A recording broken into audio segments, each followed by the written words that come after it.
If, can you give me your full name with middle name and when you were born, and if you were born in Ramallah? Yeah. My name is Karim Farid Ajluni. Okay, you'll look at me, Uncle, sorry. Born in Ramallah on November 4, 1929. 1929, great. And is it okay, Uncle, if we're going to be videotaping you, you know that we have your permission to use this video however we want? Yes, sir. Okay. And you're a legal man, so is that binding? That's very binding. Okay, great, okay.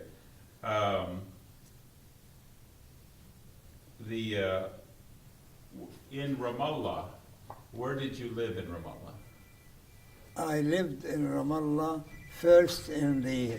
Okay, we're going to start again, Uncle. We had, I'm sorry, a cell phone, okay? 1 second. And you'll keep your eyes on me, okay? Yeah. Uncle, where did you live in Ramallah?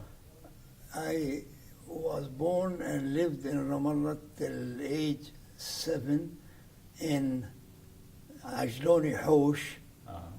And now they're trying to make it historical. And then till 1936, and then we moved to end of Ramallah borders near the Ramallah cemetery, and we have that's when my father and his brothers sent money to my grandfather to build a house, well, to hold us all, very modern house, and with all the indoor bathrooms, etc. And then I continued living there until I came to the United States in December 31st, 1947. 1947.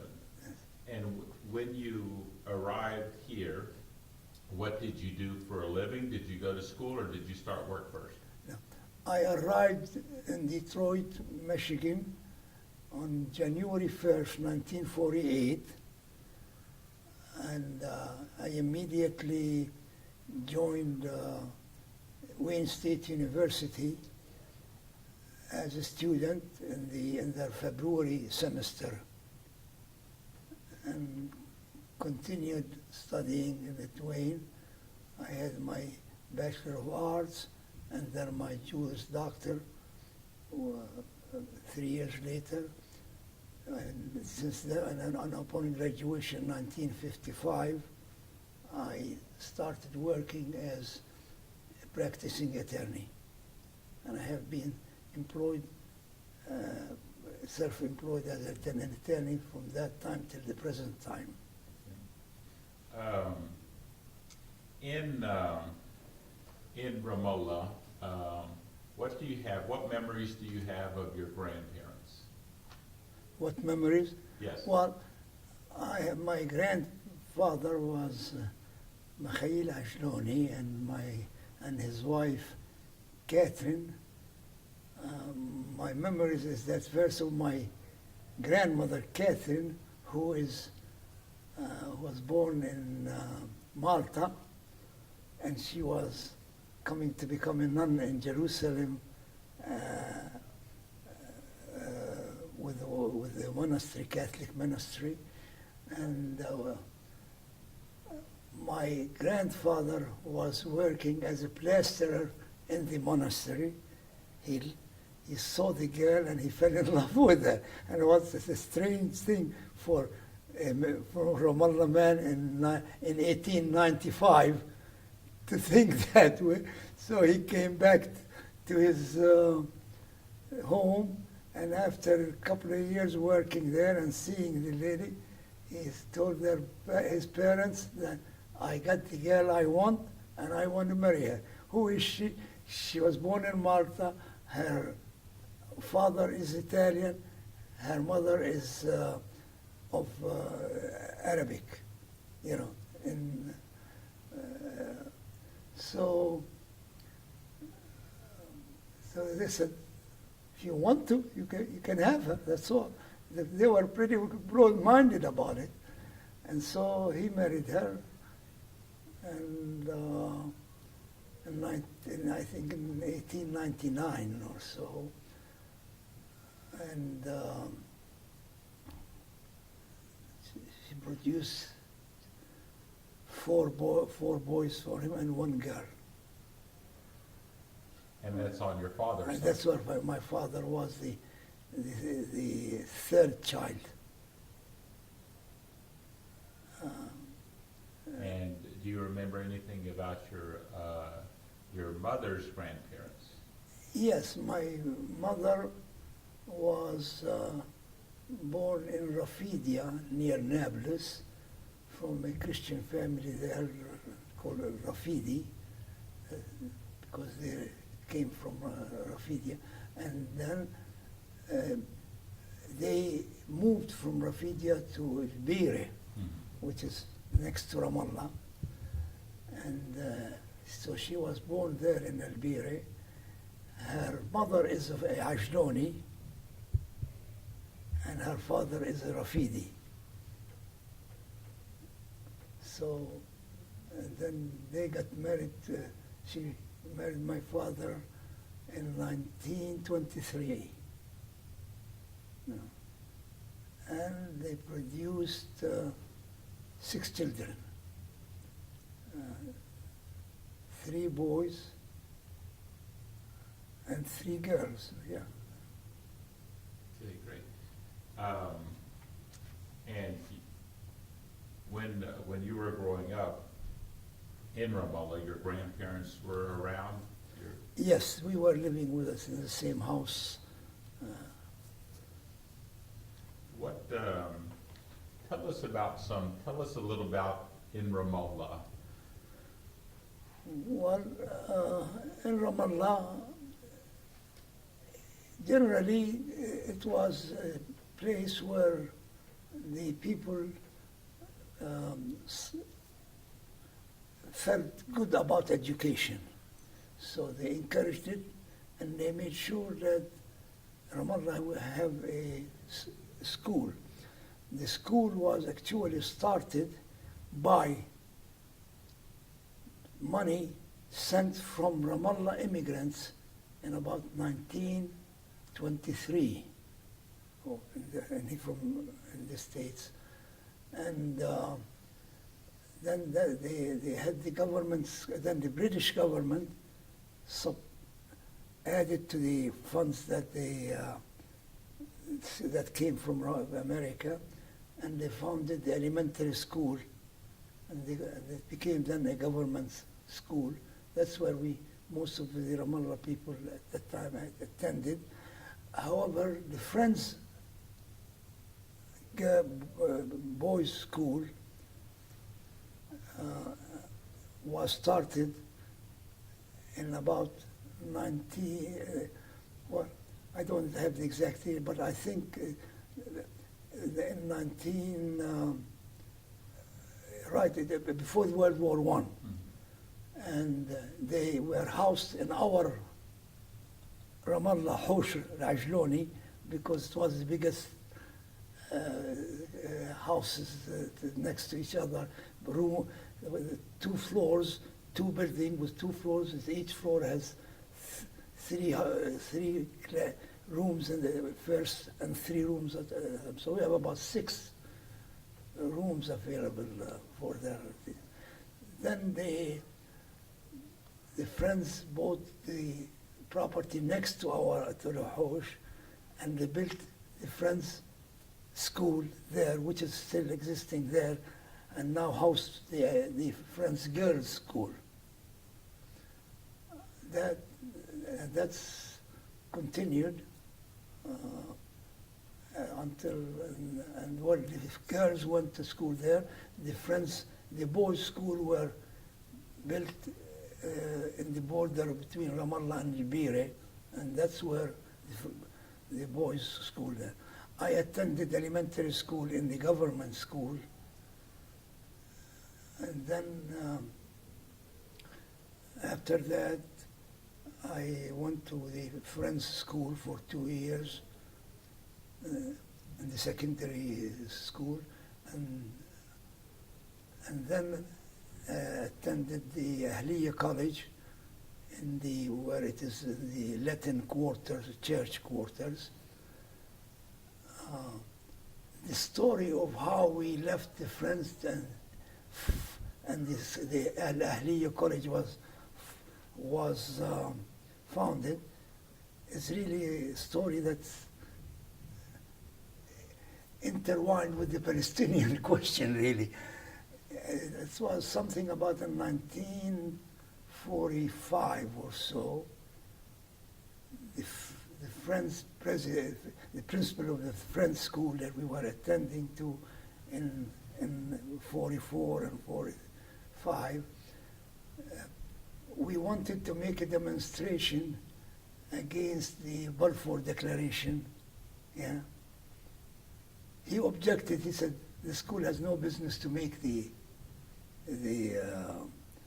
demonstration. We did the demonstration.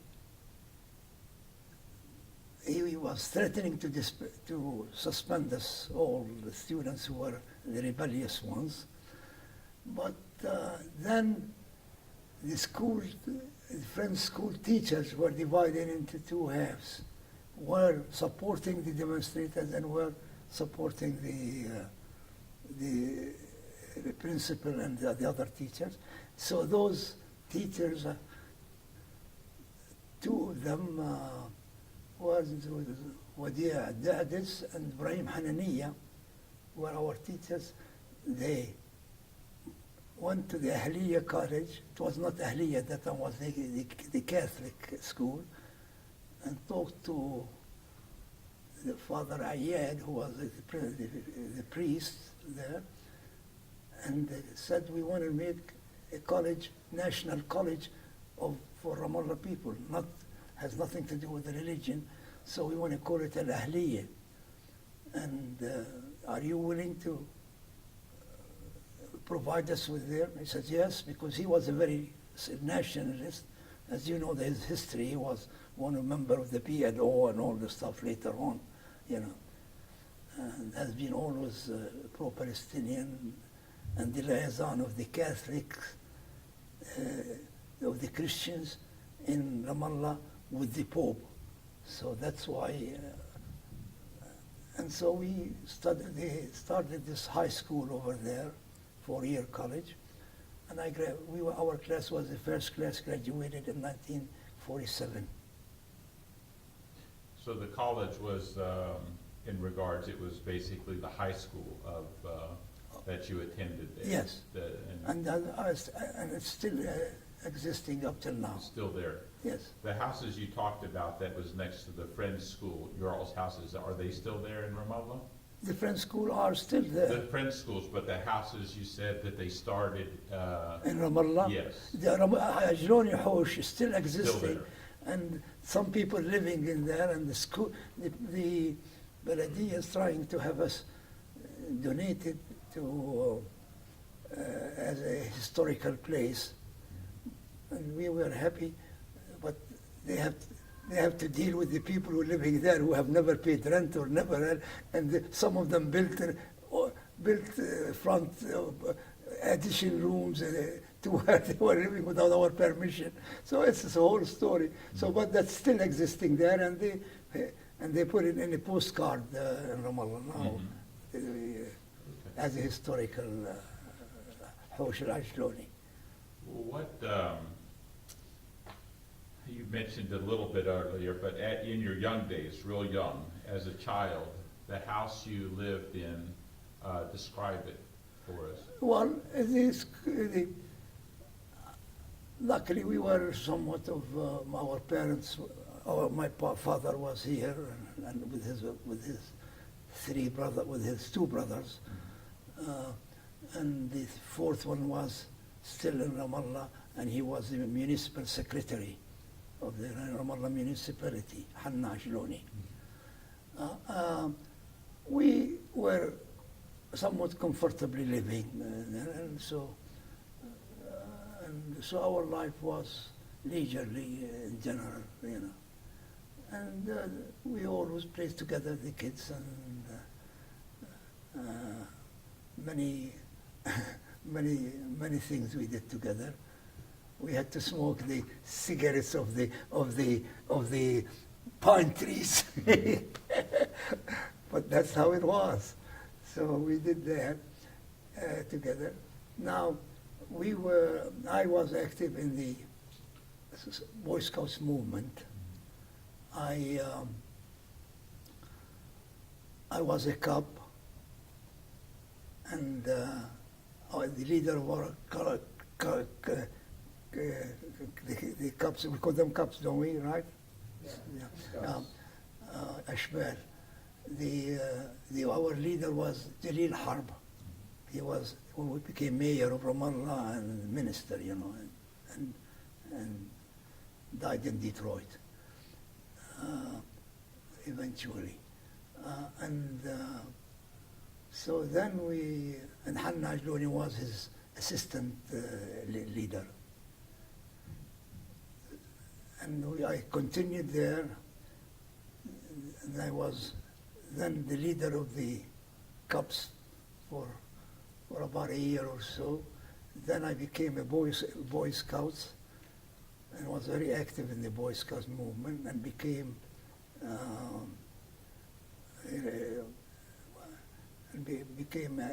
head of the Boy Scouts in 47, the section, the Boy Scouts. Then there is the Joe Welly, the third one, the old, what do you call them, wanderers or something? Those who, they don't have them in America. The third, the senior, Joe Welly. They do Eagles here. Huh? Eagles are what they're called here, Eagle Scouts. Well, it could be, but no, I meant a group. They are a group. Oh, I see. They have a band and Ramallah, part of the Ramallah Sariya, the whole thing, and and I've been very active with Labib Hishma was the head of that, and I was one of his like his sons, you know, and he took me to every camp in Palestine, representing our Boy Scouts movement there. So I was very much fond with the Boy Scouts movement, and I have many of the people here who were with me. When you were, I'm going off subject a little bit, but when you were young, you were in Ramallah and your friends and cousins. When you were young, did you travel to? Did you go to other villages or into Jerusalem? Well, as Boy Scouts, we used to go and make parades in Jerusalem. We used to make them in Tel Aviv. One time we did go, and one time we went to Jaffa, where Jaffa and Tel Aviv next to each other. And what caused you to go to, what was the occasion to go to Tel Aviv? Well, because we wanted to express our existence as Palestinians, really, at that time. Just before, that happened before 48, you know. But were you a part of when you went to Tel Aviv, was it part of any type of organized parade or just? Yes, organized parade of the Ramallah group as a whole. We were there. I think we were camping. We camped in Jaffa for about a week or so. Mm-hmm. And that's the first time I've seen the river next to in Jaffa there. And then they wanted to make a parade, so they got a license. And at that time it was just all under the British rule, so it doesn't make a difference. It was not Israel or anything like that. Mm-hmm. So we just paraded in the main street of Tel Aviv, and naturally, and connected to, and came back to Jaffa too. What else do you? The houses, of course, there were in your house. I imagine was stone. Yes, stone. Yes. Two-story. Yeah, 2 stories ours was. And the house you lived in initially, was that built specifically your parents built it for, or grandparents built it for your family, or did you buy that house and? No, we bought the land, and so my grandfather and his brother bought about, I would say about 6 acres, and that, which is right now across from the Palestine Parliament. That's the location of it. And that was the teachers' college before the parliament was before. So and then they built it specifically for my grandfather and my father and his family. The other ones were not yet married. The other brothers, Hanna, Dahoud, David, and Darius. The oldest one was not married. So they were all, my mother and my father was here, and Hannah was living with us. David came here, but Hannah, David, and my father and my mother and us, the children, in that house, and grandparents. And then you said then you moved to another house? Well, we built another house for next to it. Next to it, for the rest of the family. Actually, it was not for the rest of the family. No. They were already here. We were renting it. And up till now, it's still rented. So mainly it was, you grew up in that one house? Yes. In the house, speaking about the house, did you, like when you were young, did you share your bedroom with your brothers? Well, yeah, I shared it with my brother, Nasif. And the sisters and my mother was in the one room, Uncle Hanna in his room, my grandparents in bedroom too. Then there's a living room, dining room, and a whole family room, I see. and a kitchen facilities with electricity and all these things was not that by that time. So you were fortunate you had indoor plumbing. Yes.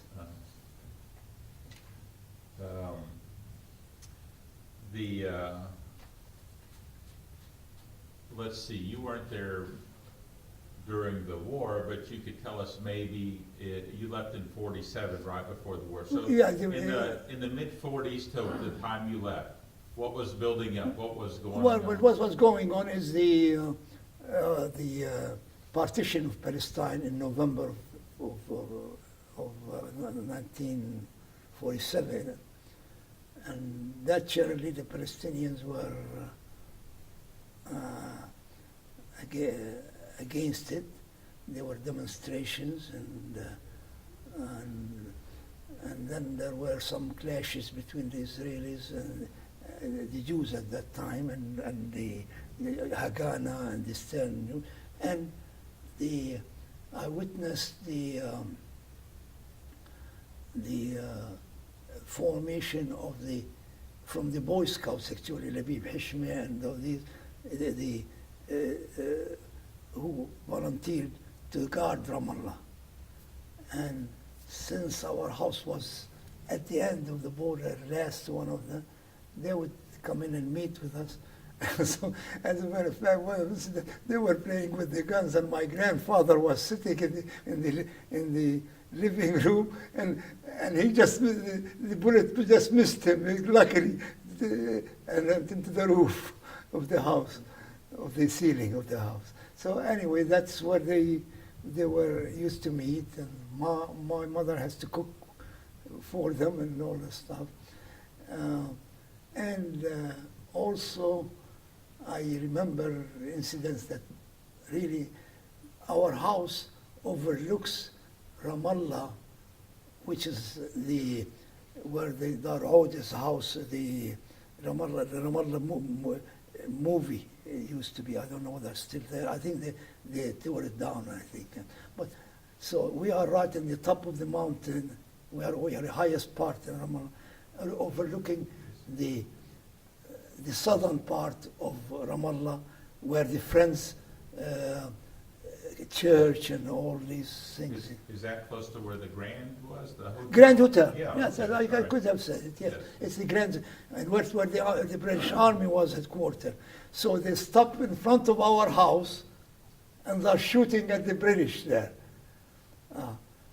And they stay for about hours and hours. Then they said, Nasif, my mother, we're hungry. So she had to cook for them the dinner, and then they will go everybody his own way. That's from the Boy Scouts. That's not even from that even before the 47. Before they used to come in and shoot at the British just before the partition, and and we used to hide under the beds because the British would shoot, but they know we're living there. They were very careful not to, and they would, after they go, they come in, and they said, don't worry about it. We're not going to punish you for feeding them or harboring them. It's not your fault. You have to do it. That's all. So they were pretty nice about it, the British. They never reciprocated harshly with us. Do you remember when that movement got started of them guarding and watching around Ramallah? About what year and what? Well, it started in right after the. I noticed I stayed only about 2 months in Ramallah at that time. So I know after that there was an attack by the Israelis, by the Jews, from Kalandia to Ramallah, and these people met them, and they killed 11 Yehudi. But none of them was hurt. And those Yehudis were from probably kibbutzes or settlements that were. Well, trying say to- or just gangs? they are Kalandia. They're living there next to Jerusalem in the border. They did not call them settlements. That's their headquarters. But they are the Haganah, the terrorist group. Mhm. And didn't they have a name for those men in Ramallah that defended? What were they? They were called something. I don't know. I don't know whether You don't know? Mujahideen or something. I don't know. I do not honestly. There is a name to it, but I don't know. Mujahideen, Uh-huh. It could be. It strikes me as that Mujahideen, which in Arabic, Yes. what the Mujahideen is. Mhm. Yeah, I thought they had a name, but I maybe think there not. was a name, but I do not know. What? So you weren't there, of course, during the war or the occupation. No, I was not. No. But the Our airplane was the last airplane that led the airport. okay, Yeah, wow. and that's. So you flew right from Lid Yes. to came over to the U.S. directly, right? Right. Okay. What did in Ramallah? What was the source of income? What was the occupation of your family there? Your father was here. Was of here. course, There, sending none money. of them. None of them there. My father, my grandfather, Hanna was working Yes. in the Ramallah municipality. Correct. Yeah. But most everyone was Yeah. here. So sending they were money sending back. us money. Okay. So it was curious. My grandfather, everybody sends him from the Ajlunis, and he has to go to Jerusalem and cash it in the Barclays Bank. And he said, okay, every time he goes in and comes back with the money, and give it to everybody, What was the, during the time that the British were there in Palestine and in Ramallah, did they ever, was there any incidents of any fighting or injuries or killings that you remember? And how strong was the British presence there in Ramallah? Well, they generally respected discipline and they respected decency and all this thing. In other words, they're not violent about it. Naturally, they had some arrests, people. I know there was one from Ramallah that was killed only, as far as I remember. What's his name? I don't know. I don't recall his name. That was with these terrorists, the war actually, the rebels. Uh-huh. Yeah, and he was from Ramallah that was killed, I think. I see, because he was more of a resistance. Resistance group, I yeah. see. Trying to get the British out or away Yes, from yeah, Ramallah? yeah. And while you were there, though, did you note, was it more on the outskirts or in Jerusalem, or did you notice them in Ramallah? Were there all? No, they didn't. They usually took our house section because it overlooks the army. I remember one incident when they said they made all Ramallah people leave their house open and go and where the Friends Girls School now, there, that area. And it was some of their vacant land, and stay there and leave their houses open for search, accompanied by some elderly people of Ramallah to witness that they did not steal or anything like this, you know. Yeah.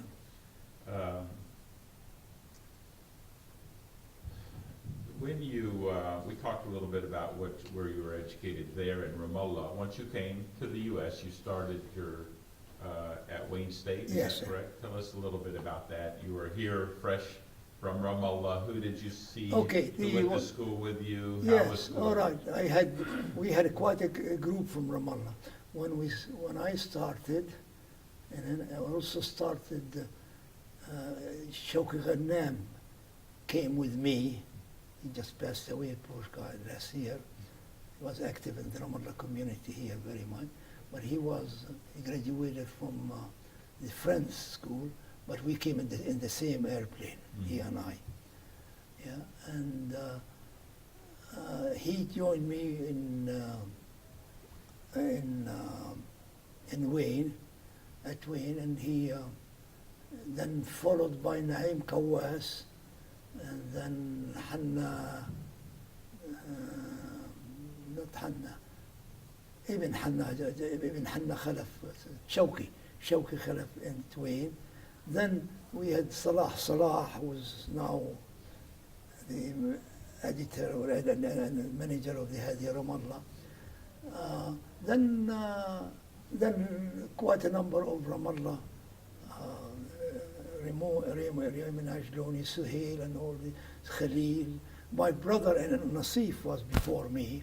He came in here from Beirut and finished here, mechanical engineer, and then he took electronics and was a new, and he went to California, University of California in Los Angeles, and took electronics and was with Hughes or something companies that deal with it.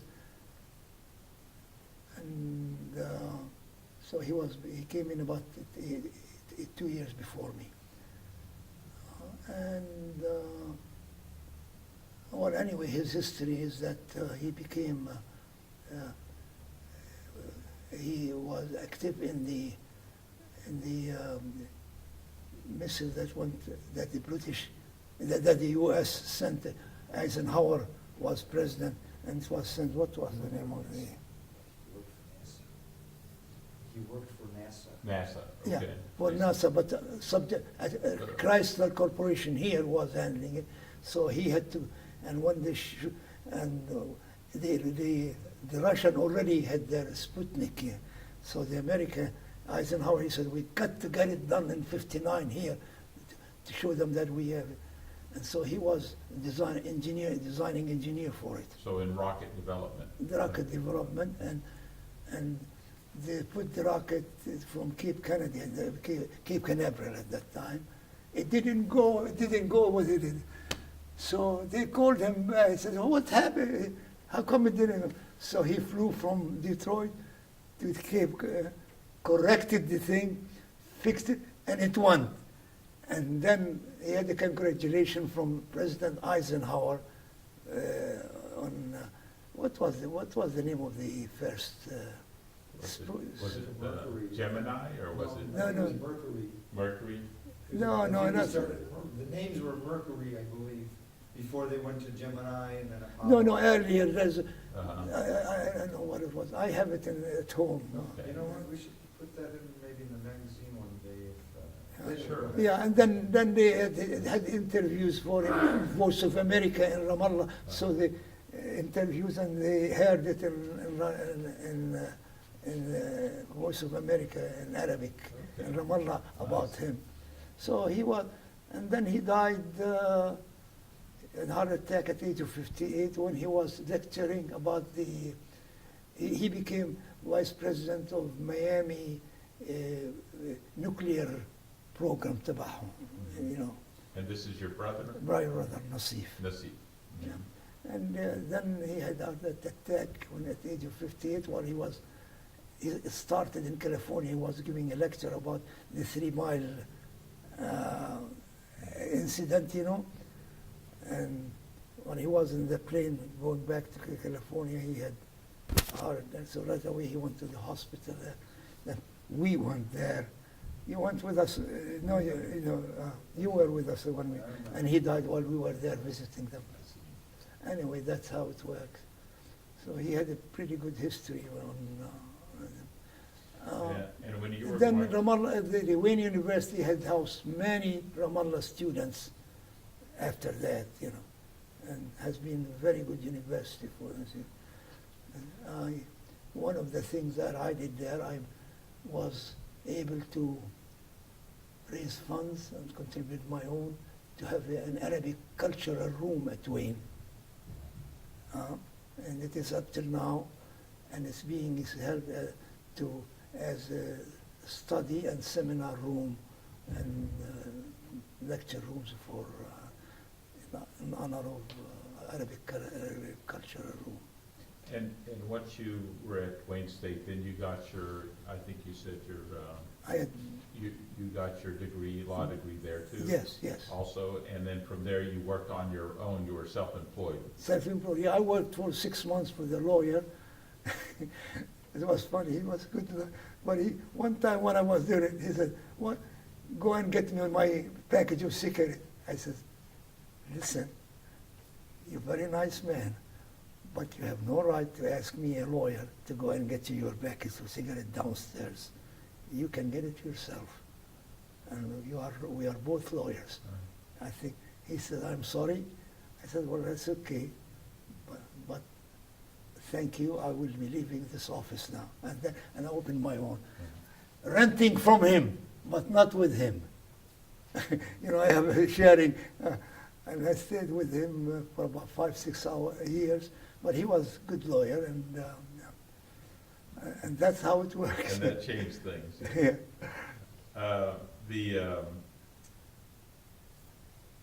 Where,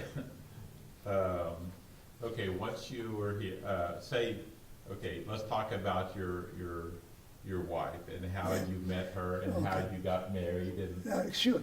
In 57, it was time for me to get married.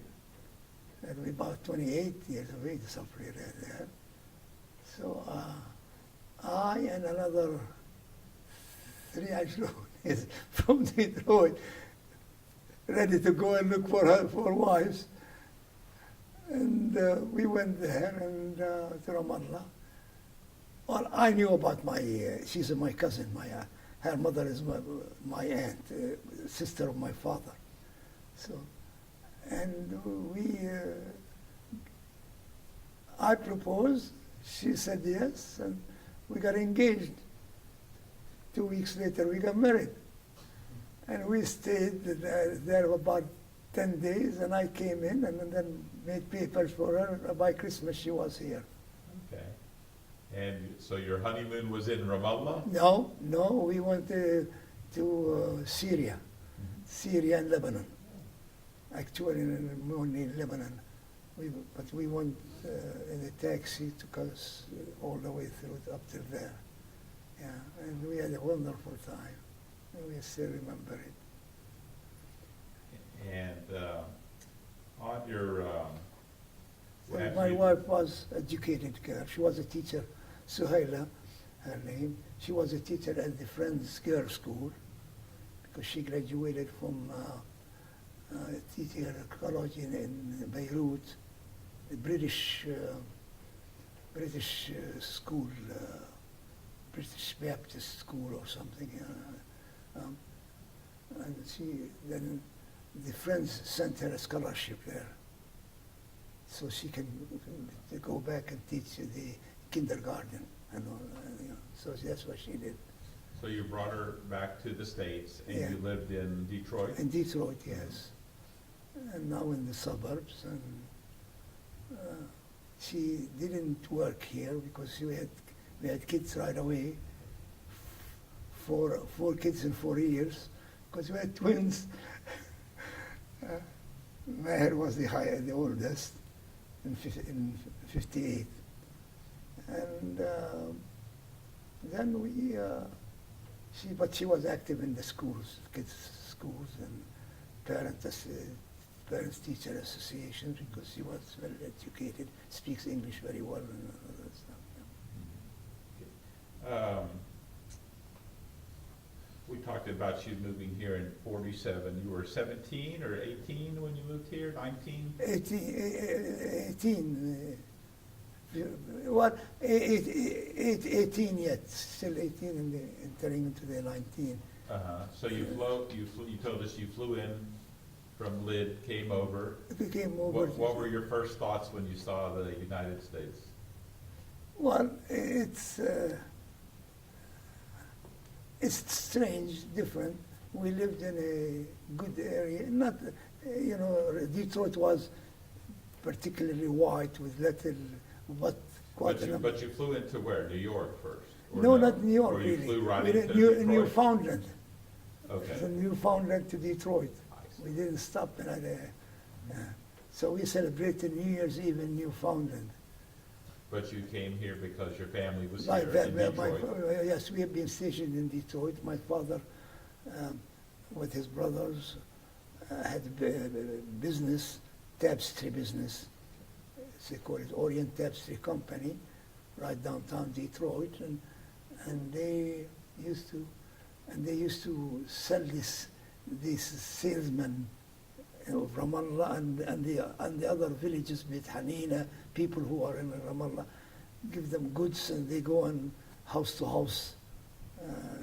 And then they have showcases for Americans, But they did it pretty good.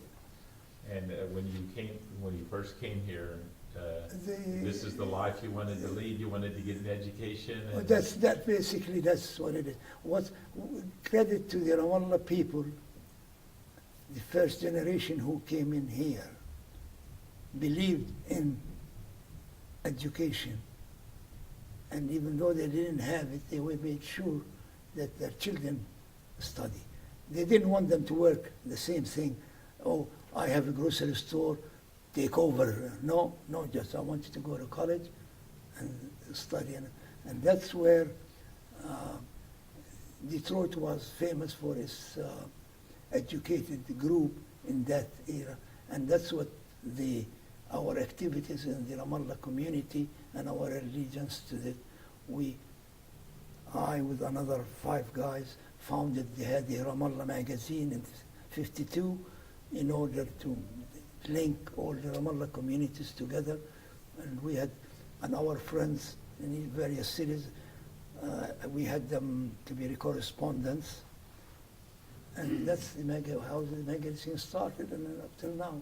Mhm. And we are only 2 left out of the 6 who started. Did you, so your main purpose was coming over was to get an education and That's join right. your family here. Yeah. Were there any higher education options there in Palestine or Not in law. not in law? I wanted law to be law all the time. My father wanted to be medicine, but I said, no, I just want to be law. Let somebody else from the kids do it the other way. So so all your kids, you moved here, you Yeah. brought your wife here, all your kids were born Yeah, here. Yes. um, you spoke English before you came, or you knew Very, English? very little. Reading, more reading than speaking. Mhm. Yeah. And, But how- I did work hard. I had a dictionary in my pocket all the time. And how was classes for you at Wayne State when you spoke little Well, English? well, we were the first foreign students that came in to Wayne State at that time, right after the war, you know, and they didn't have any foreign students counselors. They started they showed a patch of us about a dozen Arab students in Wayne, Mhm. and we formed our Arab Student Association, which became later on the Arab Student Association in the United States as a whole, you know. So the university they started their foreign students program. We still were at the Army barracks at Wayne at that time, but then it developed greatly, and now it has about 35,000 students.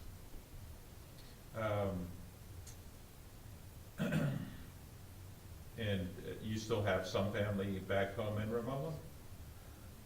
Or not No, much? no, not in Yeah. Babylon. I have only two cousins, Nabil, Ajluni, and Sylvia Branna. That's the only two cousins that I have. Or, Do you go back to Ramallah to visit? well, we did up till 59, and that's when my son, Samir, who's a doctor, went to do some practice in Ramallah Hospital, and through Shawki Harb, the university here accepted his practice there, training while before he graduated, last year before he graduated. They accepted his credentials because Shawki wrote a nice letter to the dean and what he did. What year was that? That is in 48. No, In 1998. 98. He graduated in 89, and he graduated in 98. Yeah. Yeah, because then he went and met his wife. Then he met, while he was there in 48. Not Not 48. 40. Yeah, I mean 98. 98. He met his wife there in some function, I don't know what. And she's from the Rantisi. Cassis Rantisi, who was the St. Andrew's minister in Ramallah. Lovely girl, and then he called us up, his mom and I, and he says, Mom, I think I found the girl I want. He said, who is she? He said, we don't know nothing about her. So then I said, well, I'll fly over to meet her and see. So I did go there and met the family, and I was impressed by them, and they're very nice people. And the girl is very lovely, and she had her last year at Birzeit University. So they got engaged, and a year later they got married, but they got married here. So I said to them, they are a small family. If I were to send all my family there, it's going to cost me $50,000. No, I rather pay you all the rentisi that they want to come on her, and so they end up with 10 of them instead of saying, that's a good deal for me. Why don't you come on here and we'll work out the visas with the council and everything. Yeah. So it did, and they came in and attended the wedding here, and they got married here. When you went back to Ramallah, what did you think Well, since you hadn't been? It was different, really. It started to losing its identity as Ramallah people, So it's there's so many strangers. You pass by the streets, you can hardly know anybody. You know, it's a strange, but the attachment is there still. But that's the my main concern was really in Ramallah and America personally. I am not very much in favor of educate our people here of Ramallah, but this business today that means $58,000 to renovate the old building, for whom? Just to put American Ramallah Federation there? This is ridiculous, because there's only 1,000 people in Ramallah there. Who's going to use it? Tom, Dick, and Harry, and they don't give a damn about the Ramallah Federation or not. So spend your money in something worth it, educating there or something, but not $58,000 just to decorate a room. But I don't think I will win. But at least I get my postponed tabled it. Send me a program, send me the plan of the development as I suggest. So they agreed me to do that, the mayor and all that, before we decide on the money. You said you still have just a couple of cousins there in Ramallah. Yes. Right?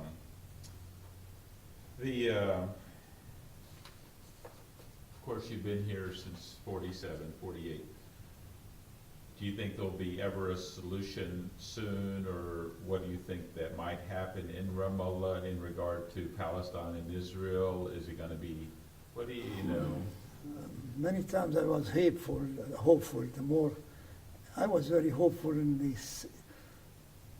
I'm very much not in favor of the PLO policy in there.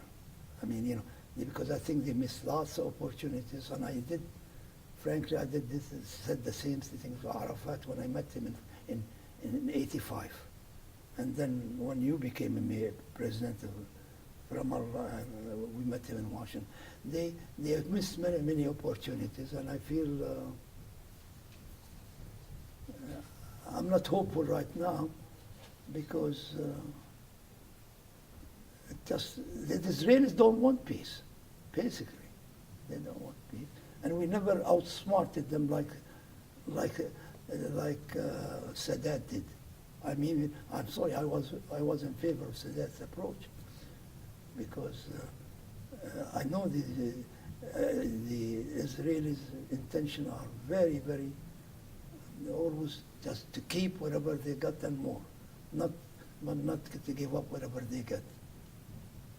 Do you remember anything about and I'm talking about when you would have been very young, but were there any relations, or if you went into Jerusalem, or if you went into the other parts of things before Israel, or even before there was a strong movement of Israel, what was the life between Arab and Jew and within Palestine? It wasn't so bad.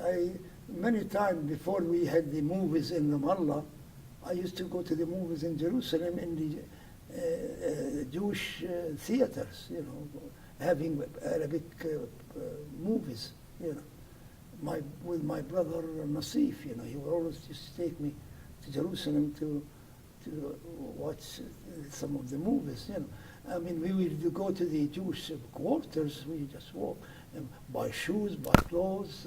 There are so many departments that are Jewish, which were many of the Palestinians used to buy for their kids, those who can afford it, you know.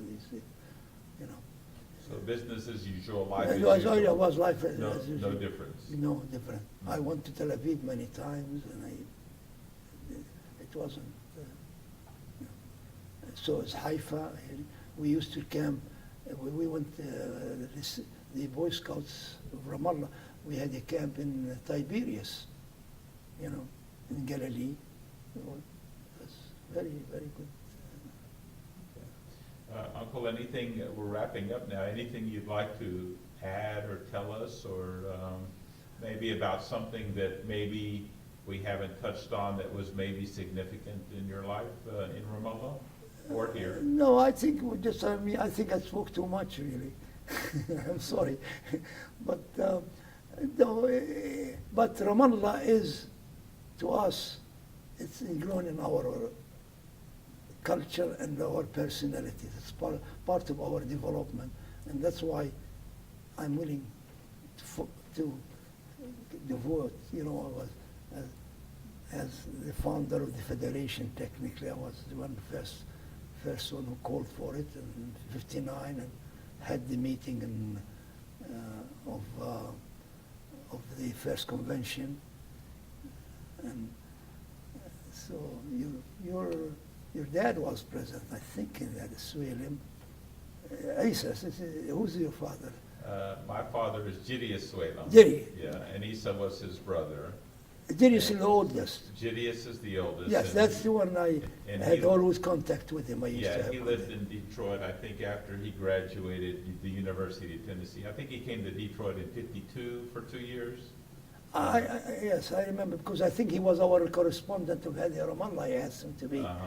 and that he was always in contact with us. Yes, I remember him. Yes. Well, thank you for your time. And that's my pleasure, and Okay. thank you very much for Thank- coming. Thank you.